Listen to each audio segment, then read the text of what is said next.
Hi and welcome to another episode of SWITCHCast, a podcast delving into the world of film brought to you by the team at Switch. Thanks so much for joining us. I'm Charlie David Page. I'm Jess Fenton. I'm Daniel Lamon. And I'm Jake Watt. It's Thursday the 30th of November 2017. On this week's show, have you ever been to a movie where it just dragged on forever? With many Hollywood blockbusters now pushing the 3-hour mark, we ask, does a tight film make a good film? Plus, we unleash our secret shames. Inspired by the release of The Disaster Artist, we reveal bad movies we love. And as always, all our reviews and giveaways. Well, let's get straight into it with our review of The Disaster Artist. Jess went behind the scenes to check out this story of the making of The Room. So is it the best film about the world's best, worst movie? Yes, known among its many fans and curious onlookers as the Citizen Kane of bad movies, it boasts appalling dialogue, a nonsensical plot and script, atrocious acting, and the most ridiculous green screen work imaginable, along with several borderline pornographic sex scenes. At the centre of it all is the film's enigmatic star, writer, director, producer, and executive producer, Tommy Wiseau. Greater than itself is the tale of how The Room came to be. Based on the 2013 book The Disaster Artist, the film of the same name follows the novel's author, Greg Sestero, played by Dave Franco, as he becomes friends with Tommy, played to an uncanny degree by James Franco, where the pair move to Los Angeles to follow their dreams of becoming movie stars. But when Hollywood rejects them both, Tommy sets about making his own movie to show them all. Paranoia, anger issues, and above all else, a complete and utter lack of knowledge about filmmaking turns what should have been a quick, small, and humble independent film shoot into one of the most disastrous and epic calamities ever. To be or not to be? It's not going to happen for you. Not in a million years. But after that? This town, Greg. They don't want me. Wish we could just make our own movie. That great idea. So there's this guy, Johnny, a true American hero, to be played by me. He has it all. Good luck, many friends, and also maybe Johnny is vampire. We'll see. This set of the alleyway looks exactly like the real alleyway. That's right. Well, why don't we just shoot in the real alleyway? Because it's a real Hollywood movie. No, yeah, sounds good. Okay. Action! I did not hit her. I did not. Oh, hi, Mark. James Franco acts as its star and director and filled his film with a gaggle of who's who cameos, his friends and family. It's funny, heartwarming and surprisingly sympathetic towards its protagonist. I just felt, after having devoured this incredible book, that this film focused too much on the what instead of the who and the why. This story is filled with some of the most fascinating and incomprehensible actions and people imaginable, and too much of it was lost when, ironically, given the Hollywood treatment. As a standalone film, it's great, and I'm giving it 3.5 stars, but I would love to give it more. I just really want to encourage people to read the book if you truly want to know this incredible story. I actually saw this movie as well with Jess. And yes, you were sitting right next to me. I was. That's crazy. And I looked over and you were there. I hate James Franco. I'm not a James Franco fan at all. I don't really like him as an actor. As a director, his movies are really shit. As I Lay Dying, Child of God. He's made quite a few. This movie, The Disaster Artist, really good. Like I was like pleasantly surprised by how well he did with this. It was like really funny. It was interesting. He was really good in it as well. He played like a fond interpretation of Tommy Wiseau. Like it wasn't really cruel. It was just this really sympathetic interpretation. For me, like the only thing is when Greg Sestero introduced the film, he was talking about when he wanted to get the book published. And he said to his publisher, "Here's my book. I want it to be like Truman Capote's In Cold Blood. This is what I'm aiming for."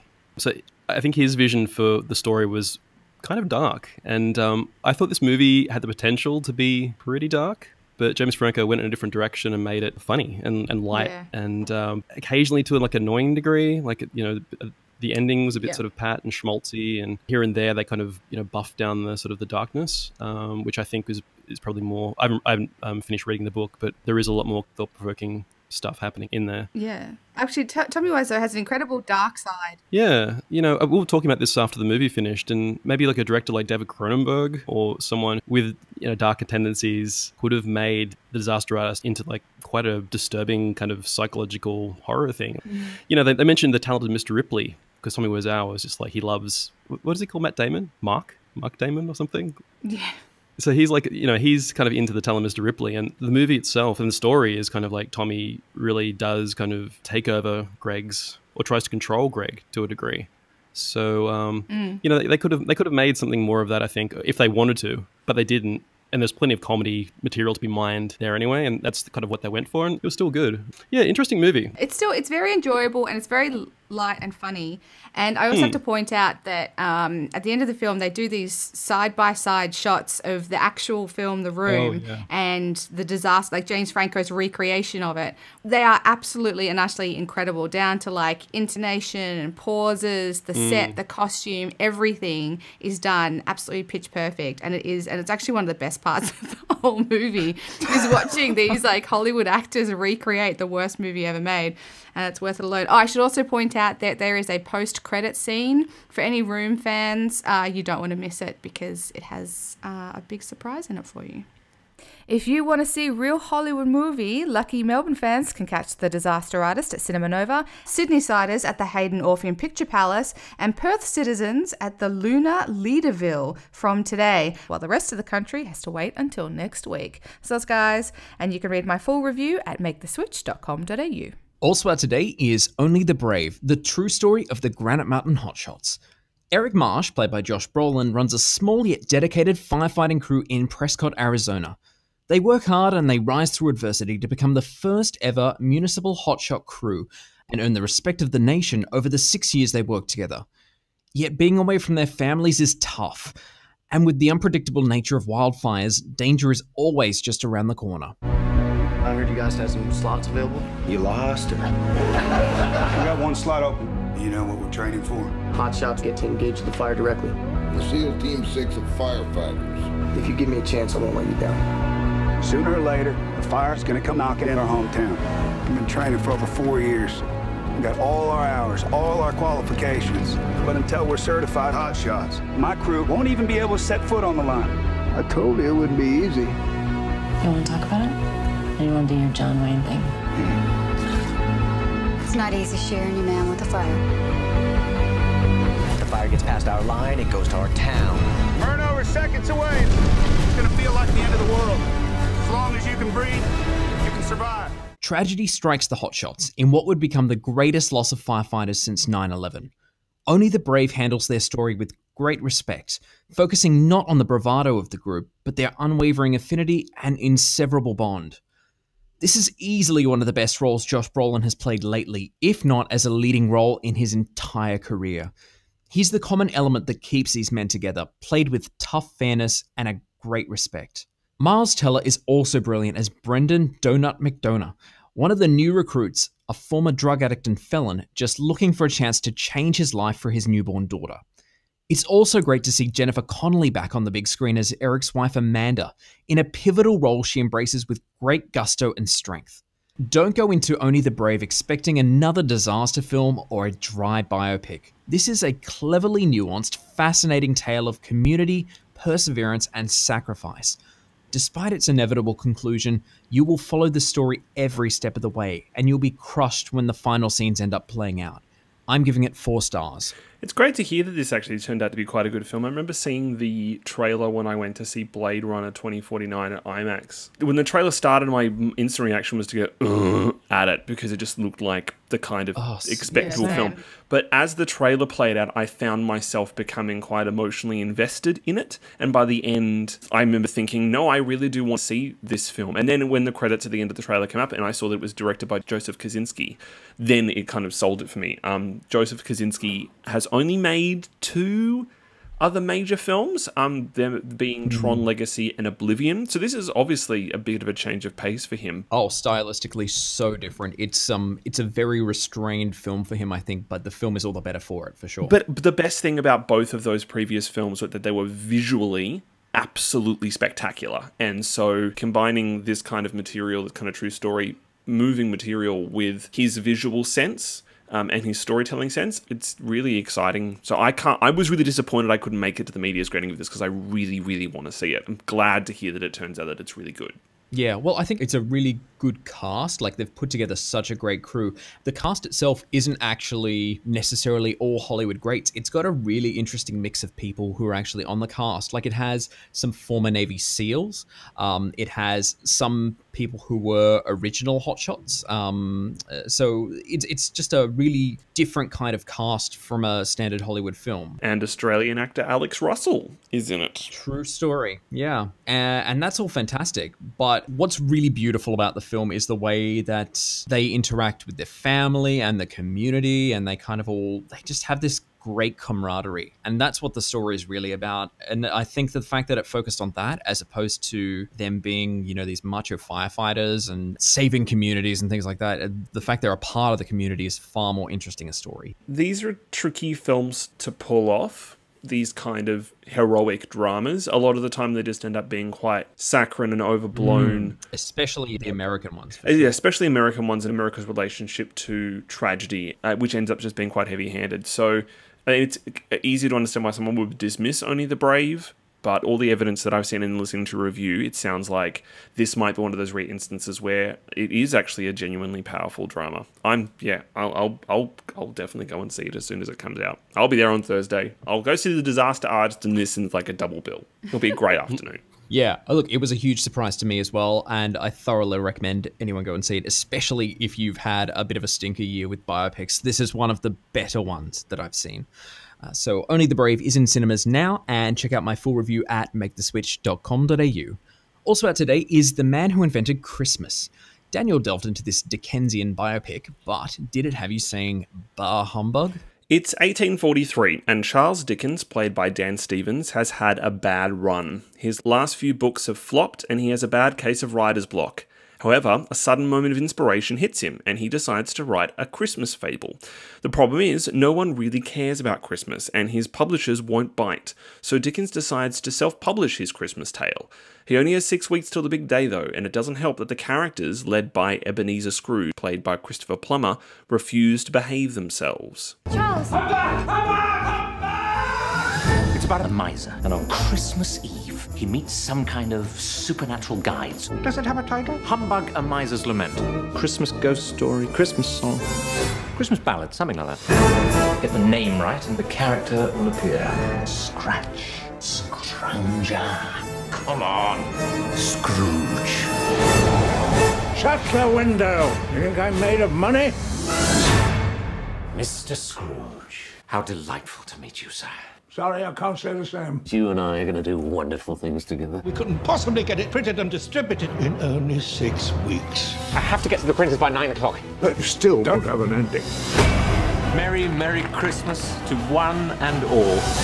Merry Christmas! The fantasy elements of The Man Who Invented Christmas are cute, but the film itself is a lackluster affair, unsure of what kind of film it wants to be. The comedy is too silly, the drama is too heavy, the emotion is too saccharine, and the biographical details stink of fantastical reinvention. Dan Stevens holds it all together with his charming central performance, but everyone else flounders, and there are basically no significant female characters to speak of as far as the film is concerned. It's neither a new Christmas classic, an engaging biopic, or an effective comedy drama. Go watch The Muppet Christmas Carol instead. This is getting 2 stars from me. How good's The Muppet Christmas Carol? I love that movie. Well, the whole time watching it, because a lot of the film uses dialogue from A Christmas Carol, from Dickens's book. So a lot of the time, I just kept being reminded of how wonderfully whimsical and challenging a book A Christmas Carol is, and how wonderful The Muppet Christmas Carol is as an adaptation of it, which just worked against this film endlessly, because I just kept going, oh, I just want Gonzo to tell me this. Like, where's Rizzo the Rat?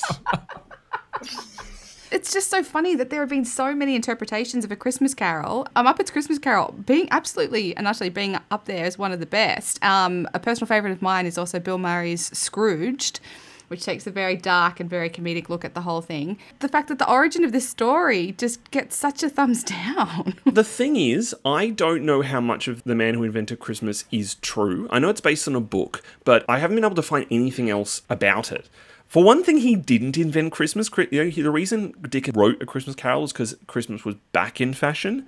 The kind of moment that typified for me how fucking awful it was there's a moment where Dickens is handed the very first printed copy of A Christmas Carol, which somehow they've been able to print in like 2 days. Mm-hmm.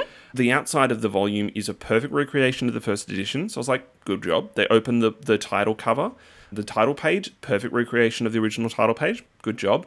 Then they open up to the text itself, like just pages of text, and it's clearly been written on a computer and printed from a computer. A font that is not possible in Victorian England, and a clarity that's not possible from a printing press. And I went, you fuckers. Like, it's that thing of it extends to a certain point, and then it just can't be bothered.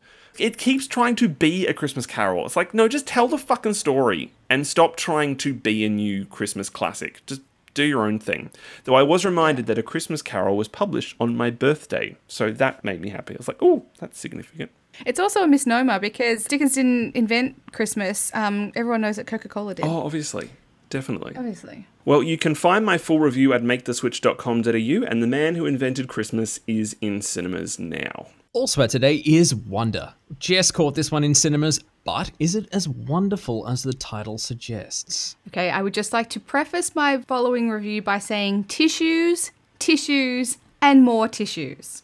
Okay, Augie is portrayed by Jacob Tremblay. He's a lovely 10-year-old boy who loves space and Star Wars, but due to a rare genetic mutation, he was born with severe facial deformities, which is why for the first time he's about to attend real school. Kids can be cruel, but when you look like Augie, cruel doesn't even begin to cover it. As he's left to fend for himself for the first time, the audience is also privy to the inner workings of the lives around him, namely his older sister Via, who while she loves her brother deeply, can't help but feel neglected due to the constant attention he receives from their parents. And Augie's best friend Jack, who feels the pull of peer pressure and his inner conflict of genuinely wanting to be Augie's friend, but feels guilty that he was forced into said friendship. I know I'm not an ordinary 10-year-old kid. I've had 27 surgeries. They've helped me to breathe, to see, to hear without a hearing aid, but none of them have made me look ordinary. The incubator, Bunsen burners. Oh, and this is an eraser. You know what an eraser is, right? Look at his face. I've never seen anything that ugly in my life. If I looked like him, I'd swear I'd put a hood over my face. I know you don't always like it, but I love it. It's my son's face. You are not ugly, Augie. You just have to say that because you're my mom. Because I'm your mom, it counts the most. Because I know you the most. Hi. You don't have to do this. I don't know what you're talking about, Augie. You don't have to pretend is all I'm saying. Augie! Okay, I'm really sorry. Why are you sitting here then? Because I want some nice friends for a change. Me too. Who is it that I aspire to be? That is the question that we should be asking ourselves all the time. For all the insights we're given, I couldn't help but feel that there were two glaring omissions. The first being Augie's mother, played by the stupendous Julia Roberts, and believe it or not, the family dog Daisy. Trust me, it will make sense when you see the film, which I hope you do. Jacob Tremblay has proven here that his skills as a young actor were no fluke after his incandescent performance in 2015's Room. I just took issue with the way all the kids speak in Wonder. No 10-year-old I know, have known, even when I was one, has ever been so eloquent and in touch with their own feelings as portrayed in this film. But if that's my biggest gripe, then we're sitting pretty. Wonder is a beautiful and truly inspiring film for the family. I make no secret when it comes to movies that I am a crier, and boy, did I shed a tear or 20,000 here. Basically, from about 10 minutes in, the tap was turned on and I didn't stop until the end credits. You've been warned. 3.5 stars. Emotional movies aren't really my bag, and this isn't really kind of my kind of mutant film. This is like sort of pretty benevolent mutation. But I was going to say, I did really enjoy The Perks of Being a Wallflower, which was Steven Chbosky's previous film. That movie was awesome. How would this stack up against his previous movie? I didn't actually like The Perks of Being a Wallflower. You can fucking get out then. You're fired. Sorry. Yeah, I know.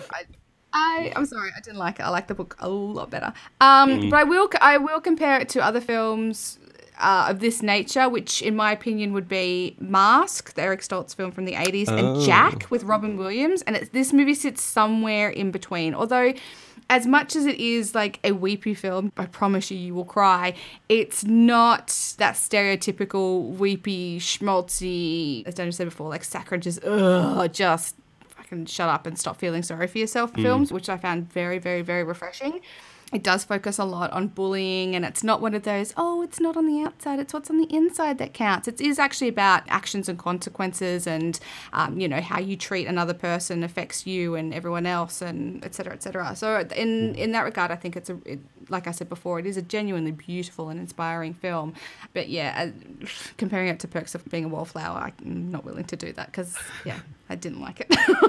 And I did like Wonder. Jess, you mentioned the stupendous Julia Roberts in there, but you seem to have failed to have mentioned the stupendous Owen Wilson. Yes, he is. I will tell you this. He is grossly underused in this film. Ooh. He kind of comes in, says some of the most hilarious things in the film, and then buggers off. And then he comes back like half an hour later, and you're like, why? Why aren't you in this movie more? He's so funny and charming in this film as Augie's dad. But yeah, like I said, the focus of the film is the kids, and Julia Roberts has a big part in it as well. But unfortunately, Owen Wilson just kind of flits in and out as this sort of like funny last-minute savior of each scene, just to sort of pull it out of this sort of like gut-wrenching emotion. He is great. He is like one of the best parts of the film, but he's just so underused, and it's actually quite heartbreaking. It's kind of funky. Like the more I think about it, sorry, just please just ignore the fact that I just like laid into weepies or emotional movies 2 seconds ago. But and children with disabilities and mutations. Gifted, that movie Gifted, which came out not too long ago with Chris Evans, is also like a weepy and also like really well written and executed. It kind of sounds like a similar thing here. So I don't know, like weepies aren't really my thing, but it kind of seems like they're getting more sophisticated now or something, or better, or... Yeah, these aren't all sad tears. A lot of them are actually quite happy tears. How affected were you by Perks of Being a Wallflower, Jake?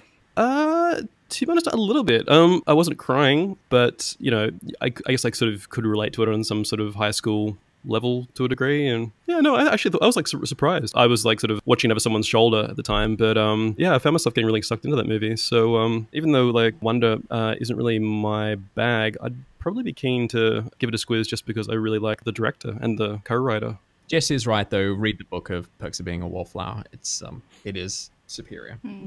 Wonder is in cinemas now. Don't forget the tissues, and check out my full review at maketheswitch.com.au. Also in cinemas today is Shot Caller. Jake answered the call and checked this one out, but does this crime flick deserve to be placed in solitary? Nikolai Coster-Waldau plays Jacob Harlan, a clean-cut father, husband, and stockbroker who lands in jail after a drunk driving conviction. When he's released 10 years and many, many shankings later, Jacob's a hardened criminal called Money. Covered with tattoos, a white supremacist gang member trained to kill by the primal prison system, Money is trapped in a life of crime with a new set of moral values. Look, man, I know you're scared, but you need to know this. You'll be with the big boys.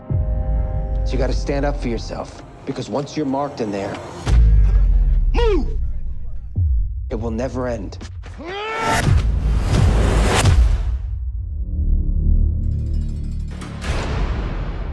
I'm not looking for trouble. The fact is, a place like this forces us to become warriors or victims. The only thing that matters is you getting home to your family in one piece. Nobody's touching my family.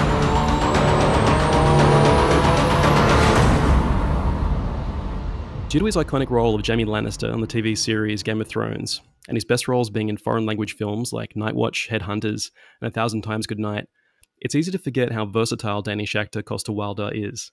He receives strong support from a cast that includes Lake Bell, John Bernthal, Omari Hardwick, and Benjamin Pratt, with stand-up performances from Hulk McCallie, Emery Cohen, and Jeffrey Donovan.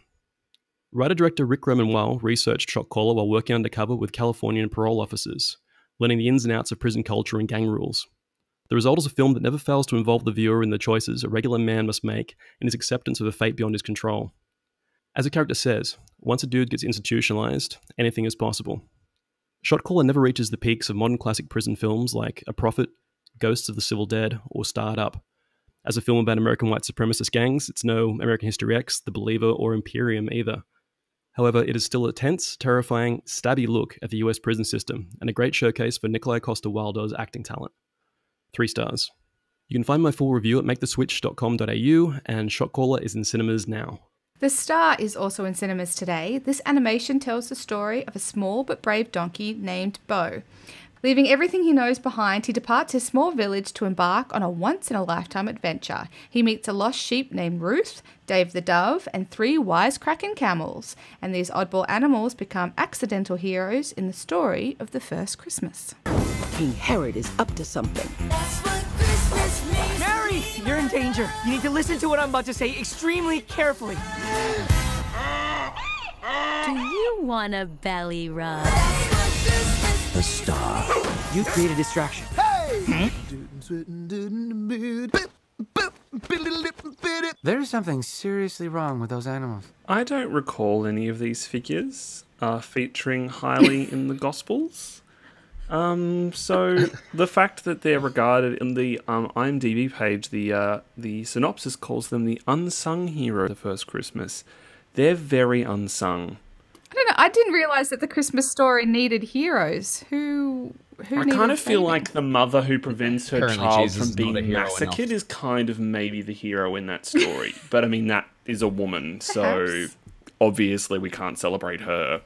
The whole thing just sounds pointless. And let's not forget the traditional Christmas carols of Mariah Carey will be The other featured thing, like, I look at the prominently in cast this and I film. go, why are you... I mean, this film doesn't strike me as being a particularly religious film, so I don't quite know what its purpose is. I don't know, spoon-feeding kids the story of Christmas so they don't sit there and ask how a virgin got pregnant, who is God, are angels real, can I have a donkey, what the hell's a manger, whatever happened to Jesus. If I want to watch gags about the birth of Christ, I'll watch Life of Brian. That's the end. Like, there's not really anywhere to go after that film in any capacity. It's just perfect. I'm just looking at the cast list. It's like Tyler Perry, Oprah Winfrey, Kelly Clarkson. Pretty appealing stuff. And then you've got Chris Christopherson in there as Old Donkey. Christopher Plummer as King Herod. It's like a bunch of people that were just like had an afternoon off and they were like, hey, you want to come be in a film? Like, yeah, sure. Like, why not? So what's this one about? Just read these lines into my iPhone. Yeah, I didn't realize that sort of Kelly Clarkson shared an audience with Chris Christopherson. That's kind of nice to know because I like Chris Christopherson. And Wait, and you don't like Kelly Clarkson? It's also the second film this week featuring Christopher Plummer. Let's not forget that. Yeah, Christopher Plummer as King Herod. He's clearly very big on Christmas films. Being a cantankerous person in a Christmas film that wants children to die. That's his thing this week. I'd just like to point out the caliber of an actor in a children's animation doesn't mean anything these days after Sir Patrick Stewart was in the Emoji Movie playing Poop. I think he just does that to fucking piss people off. You ruined it for everyone. He's trolling us. He's just perennially trolling us. You can also find Sweet Virginia in cinemas today. John Bernthal plays Sam, a former radio champ turned motel owner living in a small town. He befriends Elwood, played by Christopher Abbott, unaware the man is responsible for a spate of violence sweeping through his little Alaskan town. If I don't get the money that I'm owed.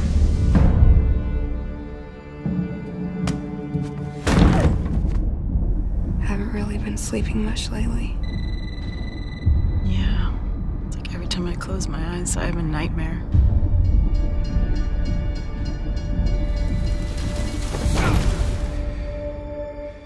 Things like this, you just gotta let them pass through, wait it out. Where's my money? I can get it! I can get it! I can get it!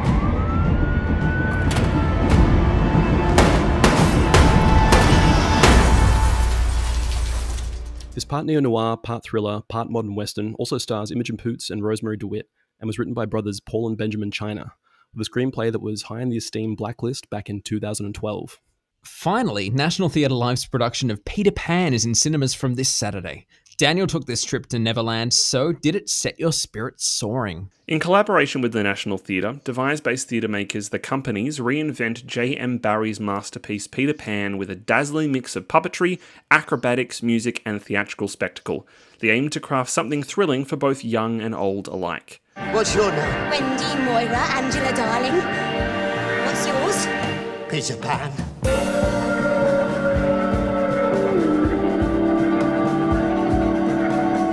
Now walk to the ledge. But don't look down. Oh, there he is. Ready? Ready? Ready. Second to the right, and straight on till morning. For the most part, it succeeds. The theatrical invention of the production is wonderful, especially because it doesn't try to hide any of the tricks. The acrobatic work is great, with actors leaping and flying across the stage, and some wonderful character interpretations, including a delicious female Captain Hook played by Anna Francolini. As with a lot of devised work, though, it tends to overstay its welcome at countless moments, and at 3 hours could easily have lost an hour to make its length more manageable. It's also one of the least successful NT live presentations, with too much on stage for the camera to capture, and too big a cast to mic effectively, making it orally underwhelming. Still, a lot of fun though, and a reminder of how magical a work Peter Pan is. 3 stars from me. Captain Hook being played by a woman. I know traditionally that Peter Pan is played by a woman, and for modern audiences, a couple years ago, they sort of maybe first got a taste of this when a live TV production saw Girls and Get Out star Alison Williams portray Peter Pan. But now they're going with Captain Hook. Yeah, there's a lot of really lovely, cheeky subversion in the company's production of Peter Pan. Because one of the things that Captain Hook always is remembered for as a character is his feminine qualities. So it's interesting seeing a character that we associate with being a bit of a fop played by a woman, where all of a sudden there was a sense of threat that I've never seen in a Hook before. Like, you genuinely felt a sense of fear and danger whenever she walked on stage. But the cross-casting actually goes through quite a bit of the show. Peter is played by a man and Wendy's played by a woman. But Tinkerbell is played by a man wearing this ridiculous head thing covered in fairy lights and speaks in its kind of own pigeon language. So it's this little dumpy man with this wonderful pigeon language that no one can understand. My favourite moment in the whole production was when Nana comes out, the dog that takes care of the darling children. And they're calling Nana to come in, and this actor of colour walks out in a maid's outfit, this man, and just goes, "What do you want?" and talks to them like he's actually a nanny, but they're talking to him like it's a dog. It's slightly problematic because essentially you're having an actor of colour playing a nurse, which in itself is kind of an uncomfortable point. But the effect, I think, is to subvert it for kids so that they get to laugh at the changes and the surprises in the casting. The most problematic thing about Peter Pan is Tiger Lily and the Indians, because obviously we're dealing with earlier 20th century racism, but what they do is transform the Indians into wolves, so it's that Tiger Lily is a young woman living with wolves, so instead she is in charge of a wolf pack, which is actually quite a lovely change. The problem is that it's just too long, and by the end of it you're just kind of exhausted and just want it to end, no matter how funny and charming it is. Shame. National Theatre Live's Peter Pan is in cinemas on Saturday, and check out my full review at maketheswitch.com.au. Alright, now let's check out the upcoming films in our trailer wrap. Here's Smallfoot. The world is a mysterious place. There are marvels of nature just waiting to be discovered by those who are daring enough to look. Marvels like the creature I had only heard existed in legend. A mythical monster straight out of your worst nightmares, with wild eyes and a hideous face and feet that were amazingly, freakishly small! I think this looks adorable, and obviously such a very cute spin on the Bigfoot tale. Looking at the cast list, God, this is yet another animated film for James Corden. Ugh. Yeah, he is Peter Pan in the upcoming You mean Peter Rabbit? Peter Pan. Oh my God. He is Peter Rabbit in the upcoming Peter Rabbit film. Ugh. He was in Trolls. He's now going to be in Smallfoot. I don't know, maybe it's a scheduling thing, because he does this show like 5 nights a week, and his carpool karaoke. He's got no time to step in front of another camera. He just goes into a sound booth, probably on the same lot as his Why show. do you need time when you have so little talent? Like, you're not trying, so... No, I love James Corden. Oh, no. James Corden is I fucking do. annoying. Every time he comes on screen No, and anything. I do. I think he's so cute, and I loved Gavin and Stacey, and I think he was a very talented writer, and no, I think he's adorable. This film does look quite cute, though, and I did appreciate that it was a trailer for a kids' film where no one farted and no pop songs were played and there wasn't anything offensive, which is quite a surprise. Give it time. That we know of. I mean, we had to suffer through watching the Sherlock Gnomes trailer a few weeks ago, event of which I have never recovered from. because it was so traumatic. So it was nice. It was. I agree. I think this looks cute. I would go and see this. As would I. I would not go and see this. I don't know, like sort of number one dislike for James Corden, and I think Channing Tatum is like the voice of Bigfoot, and he did some voices in for the Lego movie. Was it Lego Batman? He was Superman, wasn't Yeah, he? he was. Superman, He was Superman. I just find Channing Tatum's attitude towards voice work pretty relaxed, so I don't know. Kind of irritates me a little bit. I like his attitude towards any of his other acting endeavors. You got to admit, he's a very casual guy. Like, he's lovable, and like he does make some really great films, but he's a very laid back, like very casual actor. He's clearly not expecting to be winning an Oscar anytime soon, though. No. But I mean, that's a good point Jake makes. I mean, there is a very kind of casualness to the way that we'll approach voice work in animated films now, which is just such a disappointment when, like, you know, this week is the 25th anniversary, I think it's the 25th anniversary of the release of Aladdin, which has one of the greatest performances in an animated film ever. And, you know, knowing how much effort and artistry has gone into so many performances in animated films, now it just seems like they just throw any fucking idiot in there. But in the last 25 years, the nature of animated films has changed. We used to have voice actors. Like Robin Williams being in Aladdin was actually a rarity and was against the curve. That's and true. then now it's nothing but famous names. It's just like famous people shouting into the mic now. You know, like you see Robin Williams, you actually see the behind the scenes of Robin Williams doing his performances as Genie in Aladdin, and it's like fucking amazing. Like the guy is a freak, and you see behind the scenes of like people doing voice work for animated movies now, and it's largely just like famous people shouting into the mic. And now we have to live through the experience of hearing Johnny Depp say the word mankini, which, I don't know, that's the horror of 2017 in cinema for me. That's what you're taking away from this entire year? It's one thing I'm trying not to take away from this entire year. Well, you can catch Smallfoot in Australian cinemas from the 13th of September 2018. And to check out those trailers and more, head to youtube.com/MakeTheSwitchAU. Australia is known for many achievements and some not so known achievements. The funniest being we possess the biggest fandom of The Room thanks to constant sellout monthly screenings at independent cinemas for the last 5 years. Yes, Australia, we should be proud.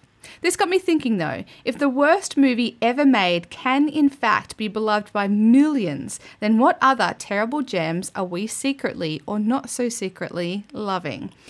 I'm going to start us off. I make no secret of the fact that I love to my very core, Pauly Shore and everything that he has ever done. The top three being Encino Man, Son-in-Law, and Biodome. No. Son-in-Law being my personal favourite. Biodome. I think, and he plays the same character in every movie. He is a buffoon to the nth degree. I've seen him perform stand-up live. I've seen him do practically anything, and I love him. I think he is hilarious, and I think he actually makes really, really, really enjoyable movies. Pauly Shore, if you're out there and you're listening, I love you.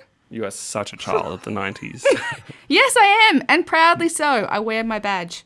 I don't right think here. anybody born after 1989 has ever heard of Biodome. I mean, maybe for the best. Shame on them. All right, well, then, Daniel, pipe up. What's your secret shame? well, I mean, I've got lots of films that I love that everybody else hates, but it's because I think they're genuinely great films. But there's two that I can think of that I know are terrible, and I still kind of love them. One is nostalgia-based, and one is just because I think it's great. The one that's just because I think it's great is Hansel and Gretel Witch Hunters. Oh. I remember Brent, I got is sent. that you? Are you pretending to be Daniel? I got sent a review copy of years ago, and I put it in expecting to have a terrible time, and I stopped it about 5 minutes in, ran into the other room to where my housemate was, and I screamed, "Get in here now, you need to watch this." Oh my god. It was the opening sequence where the witch is, kidnapped Hansel and Gretel, and then Hansel and Gretel push the witch into the oven, and then Gretel looks into the oven and goes, "Hot enough now for you, bitch?" And I fucking lost it. It is so stupid. It is a stupid film. It is ridiculous. Dude, in even every way. Famke It's Jensen bad. came out and said she did it strictly for the paycheck. Like, she made no qualms. But they had such a great time that they want to do another one. And you can tell that both Jeremy Renner and Gemma Arterton are having a fucking fabulous time. I mean, the best moment is when you realise that Hansel has diabetes and they have like medieval insulin and give him insulin shots. And I was just screaming, what is this film? I'm in love. Like, it's fucking awful, but I love it so much.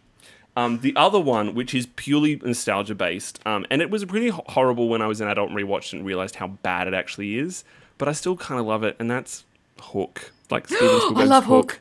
Like, I love it too, but it's half an hour of a great film. But and audiences didn't. It's so good. It's half an hour of a great film, and then the minute the Lost Boys turn up, the entire thing goes down the toilet. But it kind of... It, like, you know, Dustin Hoffman is so good, and Robin Williams is so great, and the production design is great, and the score is wonderful. But, I mean, like, Julia Roberts, what is she fucking doing? And when Rufio died, even as a 5-year-old when Rufio died, I went, good. Because I fucking hated him. It's a mess. It's an absolute fucking mess. Like, it's too long. The story makes no sense. It's not one of Spielberg's best films, but I just love it. It's just so silly. So good. So, yeah. So good.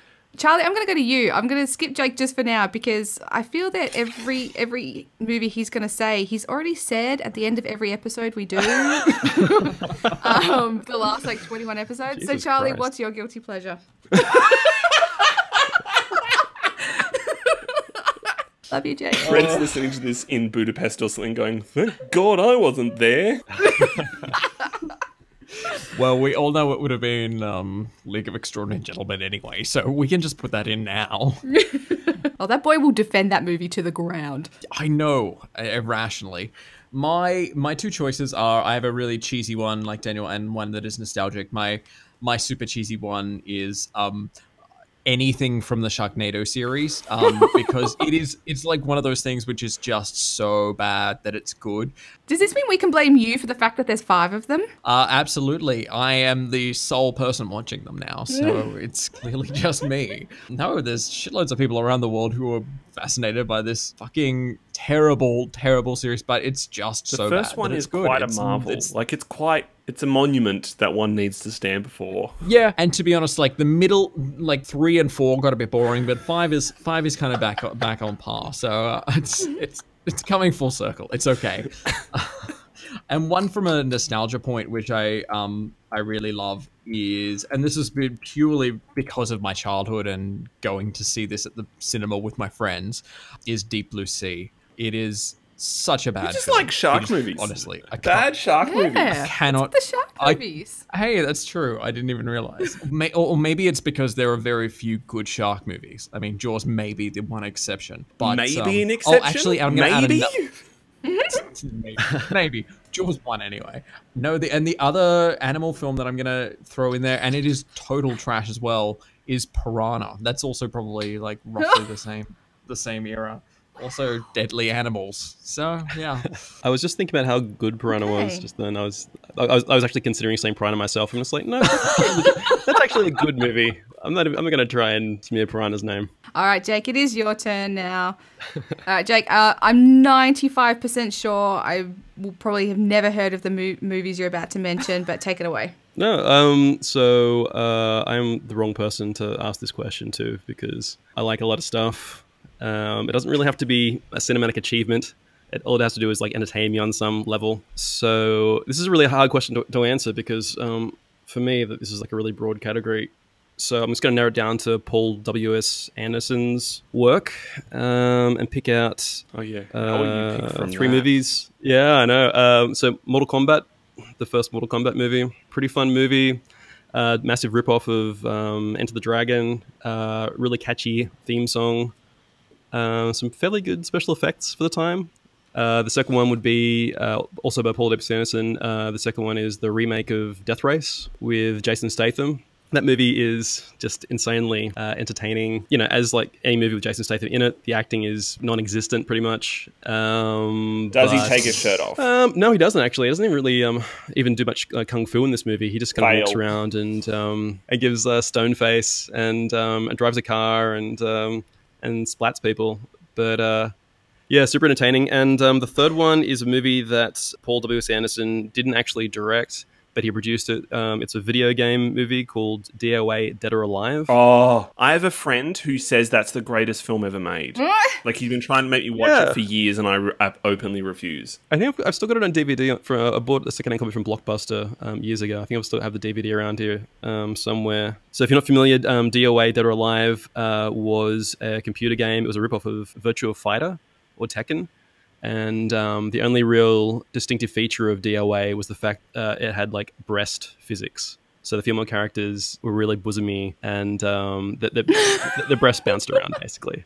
And you get them to, you sort of like, there's like some code you could put in, which would, you could let them, you could make them play like volleyball and shit.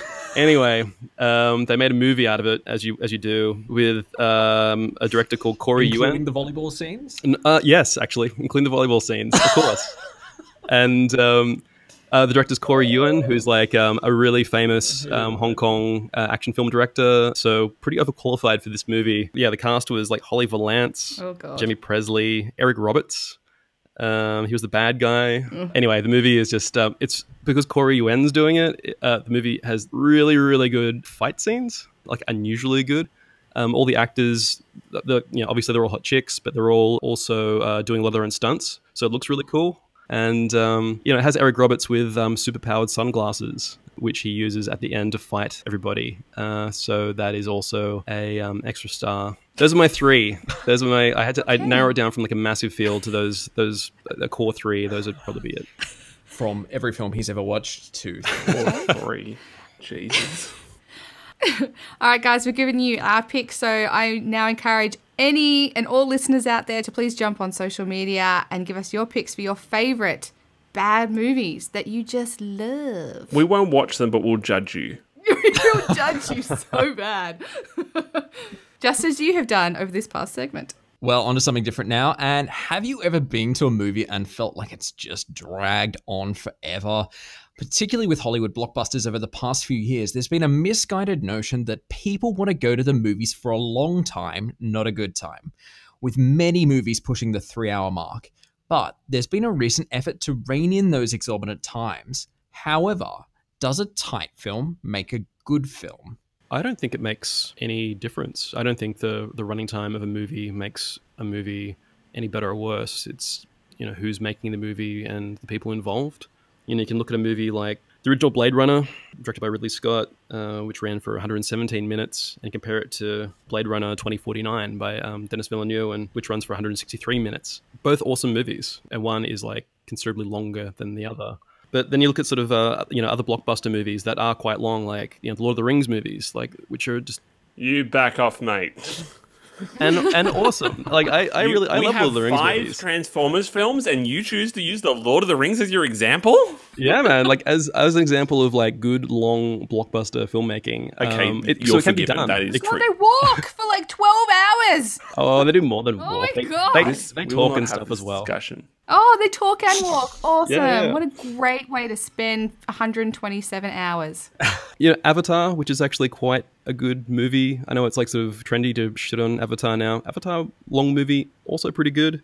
The Godfather movies, all around about 3 hours in length. The Dark Knight trilogy, Christopher Nolan's superhero movies, Dark Knight trilogy. Those movies are kind of, approaching 3 hours as well. So you can do like really good long movies. I think it's good that you mentioned Christopher Nolan's films, though, because I think that he has a lot to answer for from the superhero genre. And I think that's a reason that a lot of these movies are, and I'm going to say unnecessarily, being made excessively long.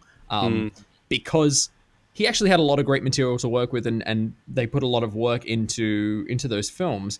And the current slew of superhero films just doesn't quite live up to that. When you're dealing with like a very mundane character for 3 hours, it gets a bit dull. I'm all for cutting down. As far as blockbuster films go, I'm all for keeping them tight, not short. Yeah, I mean, the Dark Knight trilogy, probably the strongest out of all three. Objectively, the strongest out of all three is probably the first one because it doesn't go for 2.5 hours.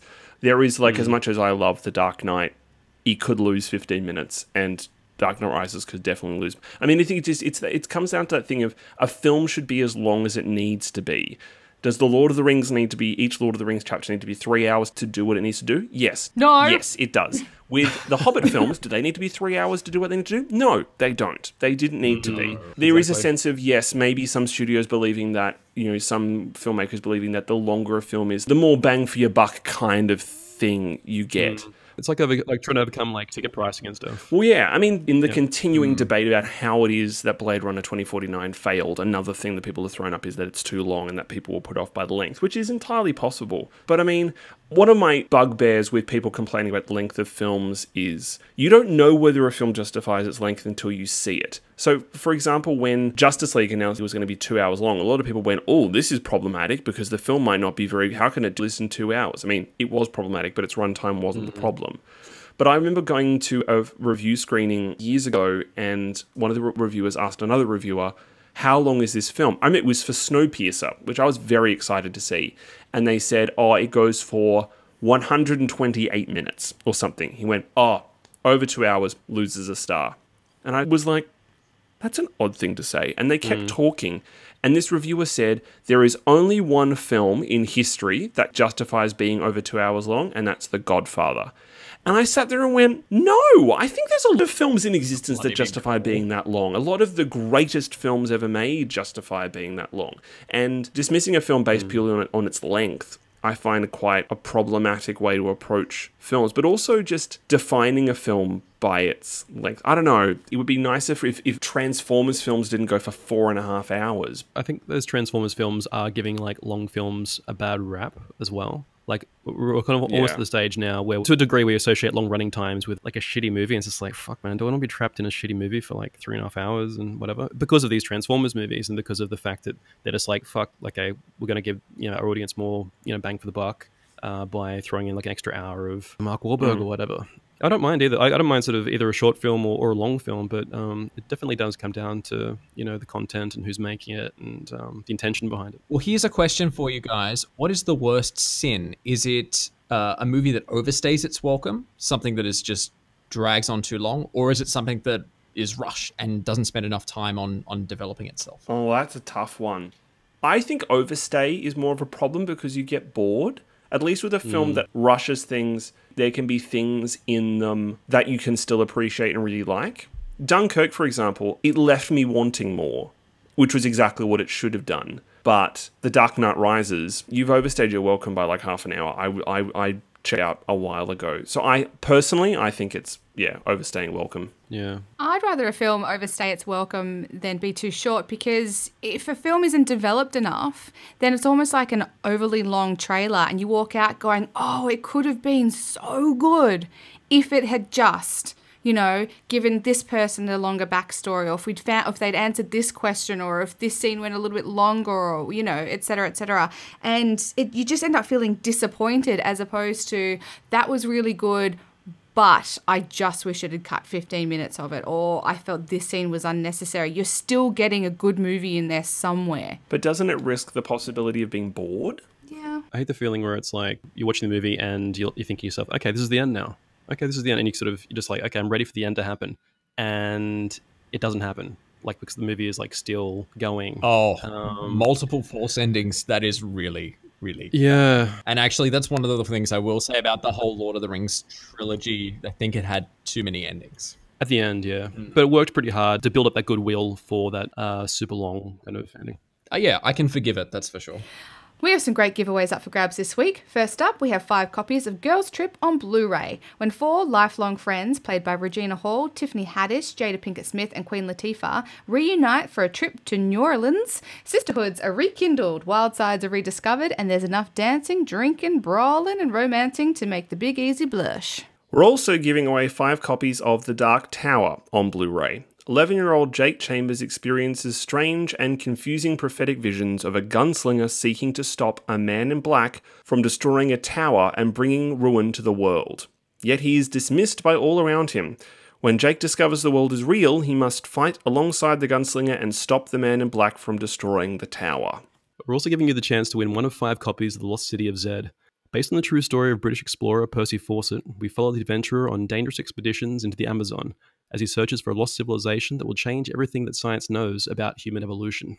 We also have 5 copies of Conor McGregor Notorious up for grabs. Following the biggest star in the history of mixed martial arts for 4 years, this documentary is an exclusive, all-access account of Conor's rise to fame.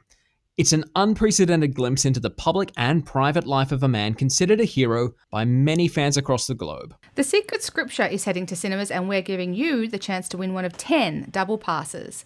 Lady Rose is an elderly woman who has lived in a hospital for over 50 years. Dr. Green is drawn to her, compelled to discover her past and help her gain her freedom.